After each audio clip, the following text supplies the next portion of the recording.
और अब बात कर रहे हैं यूपी के विधान परिषद चुनाव की। जी हां, जिसके नतीजे आज आने वाले हैं। यूपी विधान परिषद चुनाव में आज वोटों की गिनती होगी। मतगणना के लिए सभी जिलों में तैयारियां पूरी कर ली गई हैं।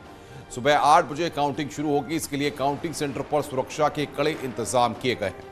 9 अप्रैल को वोट डाले गए थे। बीजेपी के पास आज नया इतिहास रचने का मौका है। बीजेपी अगर ज्यादा सीटों पर जीतती है तो 40 साल बाद ऐसा होगा जब सत्ताधारी दल के पास दोनों सदनों में बहुमत होगा। आपको बता दें, विधान परिषद के लिए कुल 36 सीटों पर चुनाव था, लेकिन इनमें से 9 सीटों पर बीजेपी उम्मीदवार पहले ही निर्विरोध चुने जा चुके हैं। तो सुबह 8 बजे से काउंटिंग शुरू होगी। विधान परिषद चुनाव में आज फैसले का दिन है।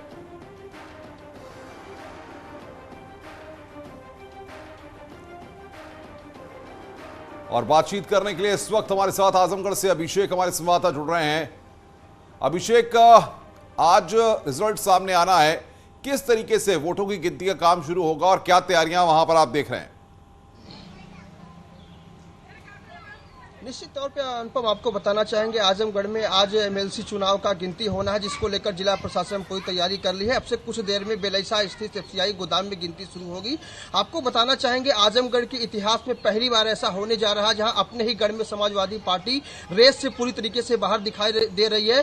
भारतीय जनता पार्टी ने जहां समाजवादी पार्टी के विधायक रमाकांत यादव के बेटे अरुणकांत यादव को मैदान में उतारा था, तो वहीं सीएम योगी के सबसे बेहद करीबी माने जाने वाले यशवंत सिंह पार्टी लाइन से हटकर बगावत करके अपने बेटे को मैदान में उतारे थे। इन्हीं दोनों के बीच जो है यहाँ पर लड़ाई देखने को मिल रही है। हालांकि यह लड़ाई दो बेटों की जरूर है, लेकिन दो पिता और कद्दावर नेताओं की प्रतिष्ठा दांव पर लगी हुई है। कारण कि यहाँ पर जो लड़ाई है सीधे तौर पर अरुणकांत यादव और विक्रांत सिंह के बीच देखने को मिल रही है, जहाँ तक माना जा रहा है कि विक्रांत सिंह की जीत सुनिश्चित हो चुकी है। कारण कि बीजेपी के अंदर कहीं न कहीं से भीतर घात देखने को मिला है और बीजेपी के लोग अंदर यशवंत सिंह की खुल के जो है प्रचार प्रसार किए थे। वहीं समाजवादी पार्टी के बाहुबली विधायक रमाकांत यादव पार्टी लाइन से हटकर अपने बेटे के लिए पार्टी से बगावत कर बैठे और बेटे को लेकर के उनका मोह भंग हो गया था पार्टी से और खुल के वोटिंग के दिन बेटे के लिए प्रचार किए थे। तो कुल मिलाकर आज अब से कुछ देर में, कुछ घंटों में जो है रिजल्ट सामने आ जाएगा, परिणाम सामने आ जाएगा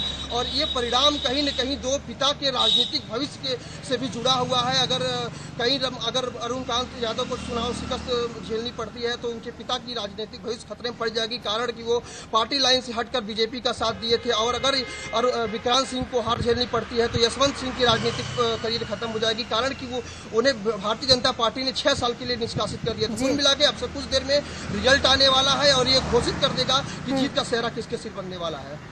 शुक्रिया आपका इस तमाम जानकारी के लिए। तो कुछ ही देर में रिजल्ट आ जाएगा। बढ़ते अपनी अगली खबर की ओर। प्रयागराज में भूमाफिया और अवैध अतिक्रमण के खिलाफ पीडीए का एक्शन लगातार जारी है। इसी क्रम में पीडीए ने कालिंदीपुरम आवास योजना के वृंदावन सेक्टर में अवैध कब्जा करने वालों के खिलाफ बुलडोजर चलाया और लगभग 5 बीघा जमीन अवैध कब्जे से मुक्त कराई। इसकी कीमत करीब 30 करोड़ बताई जा रही है।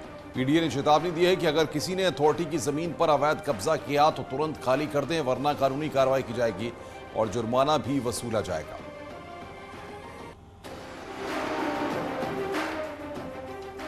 अवैध अतिक्रमण के खिलाफ योगी सरकार का हंटर लगातार जारी है। लगातार